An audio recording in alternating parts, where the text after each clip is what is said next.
नमस्कार मित्रांनो, आपण पाहत आहात आपलं आवडतं यूट्यूब चॅनल ज्याचं नाव आहे साहित्य संवाद. मित्रांनो, आपण प्राध्यापक कुमुद पावडे यांच्या अंतस्फोट या आत्मकथनाचे अनेक व्हिडिओ बघितलेले आहेत. आज आपण 9व्या प्रकरणाकडे जाऊया, ज्या प्रकरणाचं नाव आहे शारदातील ती सकाळ, संध्याकाळ आणि दुपार. मित्रांनो, प्राध्यापक कुमुद पावडे यांच्या आयुष्यामध्ये घडलेले काही महत्त्वाचे प्रसंग, अर्थात प्रसंग आयुष्यामध्ये खूप घडतात. काहीच प्रसंग माणसाच्या जिव्हारी लागतात, अंतर्मनामध्ये रुतून बसतात आणि आणि त्या काही केल्या त्या विस्मृतीमध्ये ते प्रसंग जात नाही, त्या घटना जात नाही. असे प्रसंग चळवळीला पूरक असतात. असे प्रसंग अशा वेदना विद्रोहाला संप्रेरक असतात.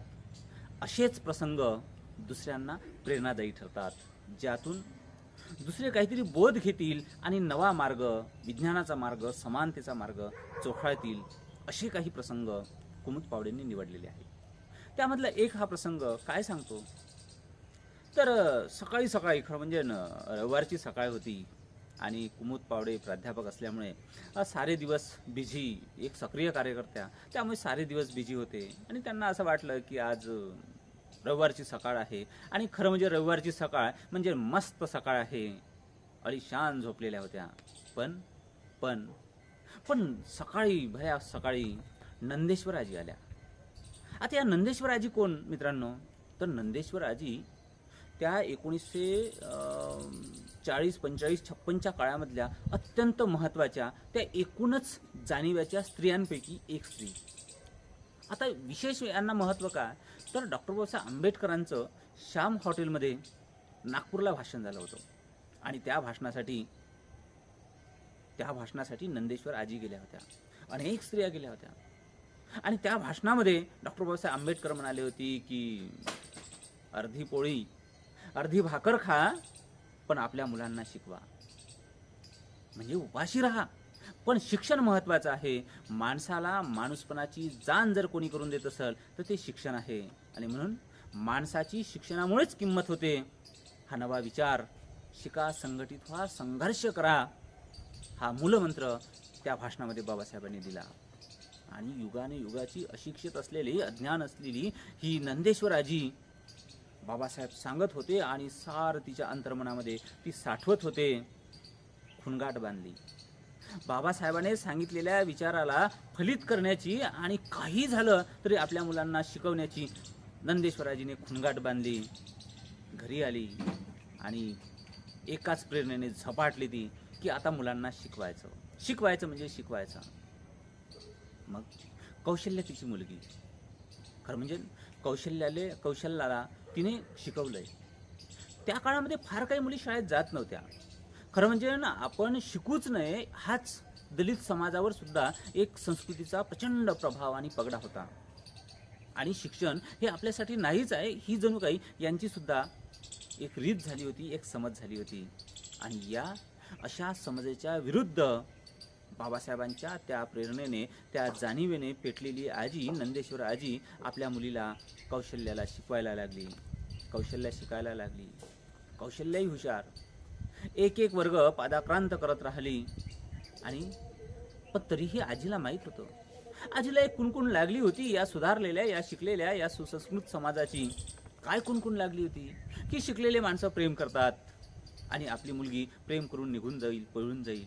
पण तरीही याही गोष्टीपेक्षा माणसाला शिक्षण महत्त्वाचं, कारण डॉक्टर बाबासाहेब आंबेडकर हे शिक्षणानेच मोठे झाले होते.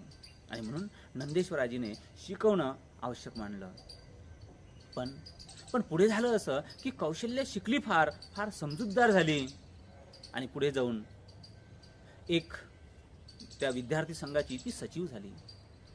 एक त्यांचं संमेलन भरलं आणि बिहारवरून महेंद्र कुमार हा भाषणासाठी तिथे आला. महेंद्र कुमार सुद्धा पाहायला देखणा, तरणा, बांड आणि विचारामध्ये जणू काही एक तेजस्वी वाणी प्रसवत होती, अशा पद्धतीचा तो ओजस्वी बोलणारा. त्याच्या प्रेमात पडली.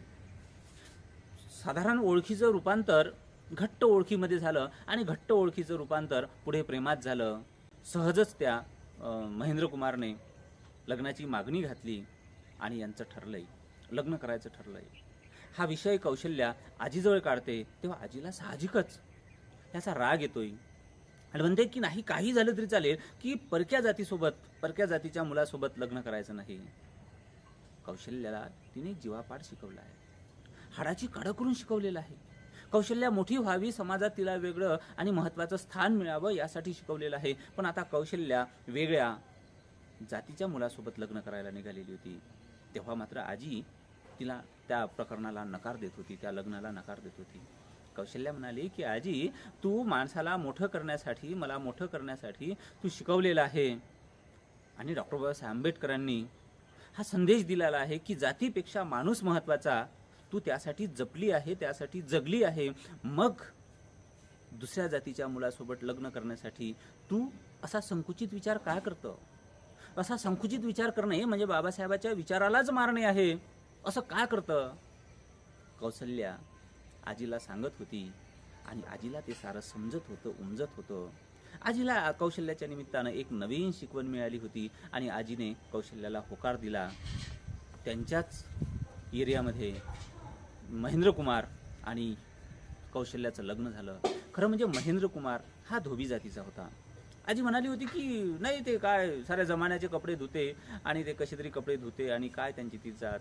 ती म्हणाली की नाही, त्यांनी केव्हाच कपडे धुणं सोडून दिलेलं आहे. ते शहरामध्ये आलेले आहे, बऱ्यापैकी श्रीमंत आहे आणि सुशिक्षित आहे, शिकलेले आहे.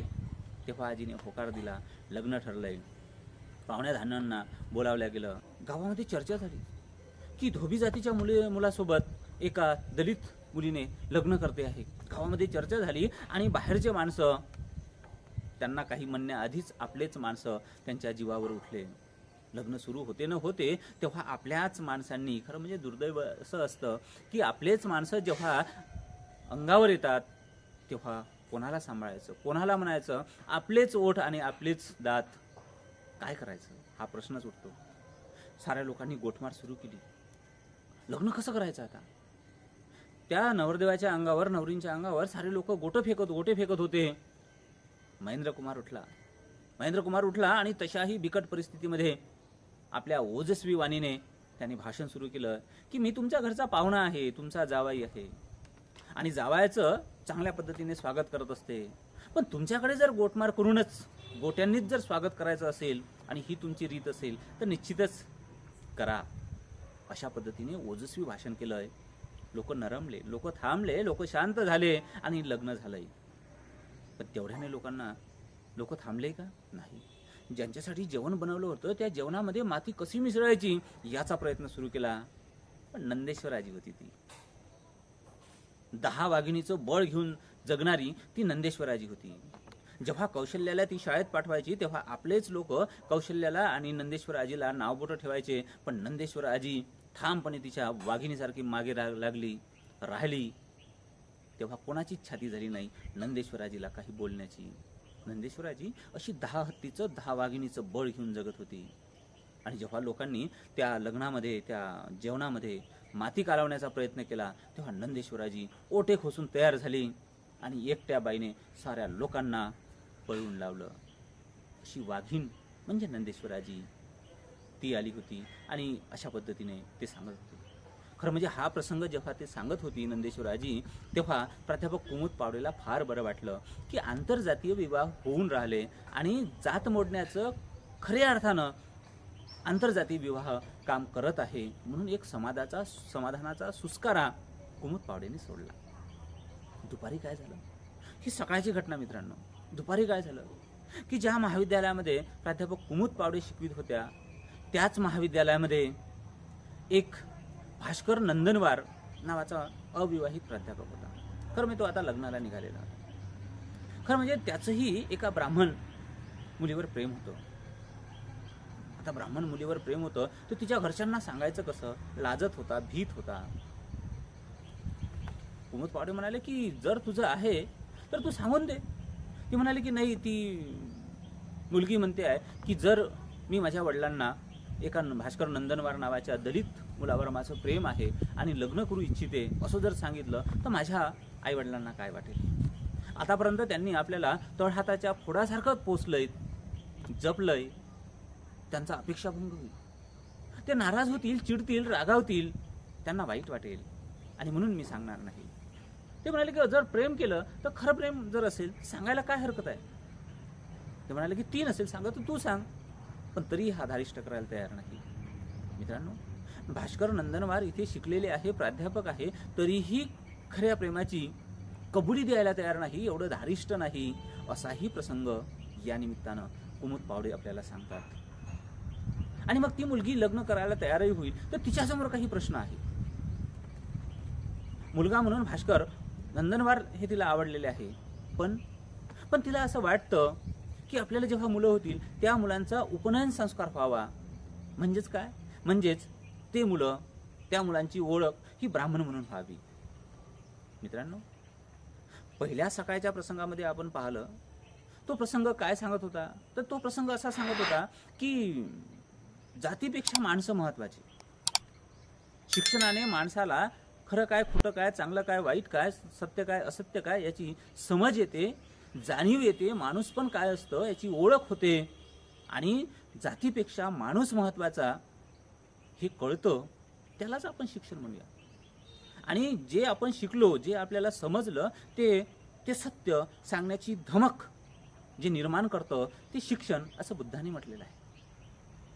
कौशल्याच्या प्रकरणामध्ये कौशल्याने ते छातीठोकपणे सांगितलेलं आहे, आणि खुल्या वातावरणामध्ये जाहीरपणे महेंद्र कुमार सोबत लग्न केलेलं आहे.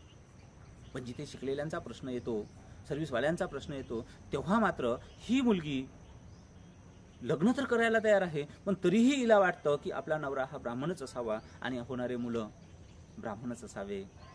काही केल्या बऱ्याच माणसांच्या डोक्यातून जात नाही. संध्याकाळचा प्रसंग काय सांगते, तर संध्याकाळचा प्रसंग कुणीतरी आलेला आहे आणि त्यांना असं वाटतं की आंतरजातीय व्हायला पाहिजे, आंतरजातीय विवाह व्हायला पाहिजे. आंतरजातीय विवाह झाल्याने काय होईल की जात नष्ट होईल, जात मोडल्या जाईल. पण मित्रांनो, शिवाजी जन्माला यायला पाहिजे ना असं सगळ्यांनाच वाटतं, पण त्याच्यानंतर दुसरं वाक्य त्यांना महत्वाचं वाटतं, ते अतिव महत्वाचं वाटतं की शिवाजी जन्माला यायला पाहिजे, पण कुठे, आपल्या घरी नाही, शेजारच्याच्या घरी.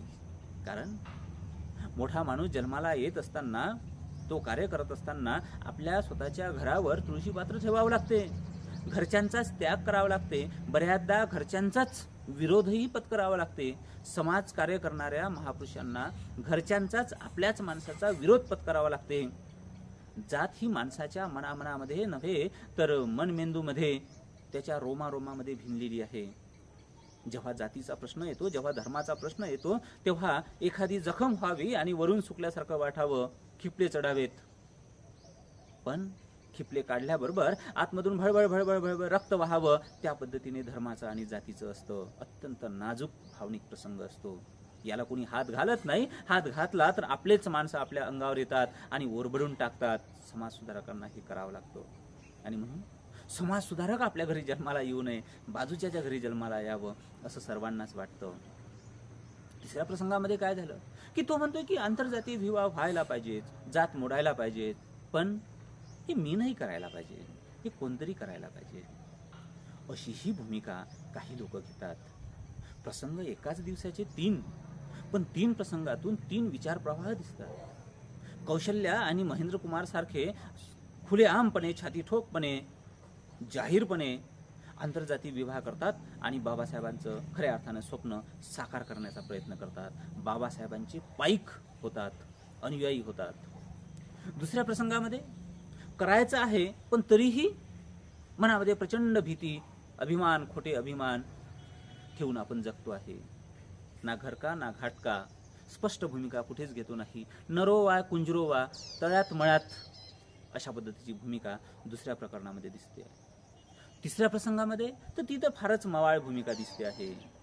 हे झालं पाहिजे, पण यामध्ये हे मी करणार नाही, ही भूमिका दिसते आहे.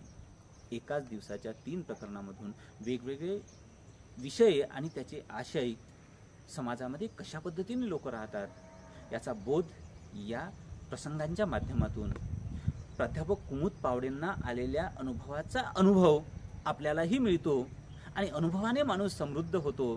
म्हणून हे अनुभव आपल्याही गाठीशी अत्यंत महत्त्वाचे ठरते. धन्यवाद मित्र.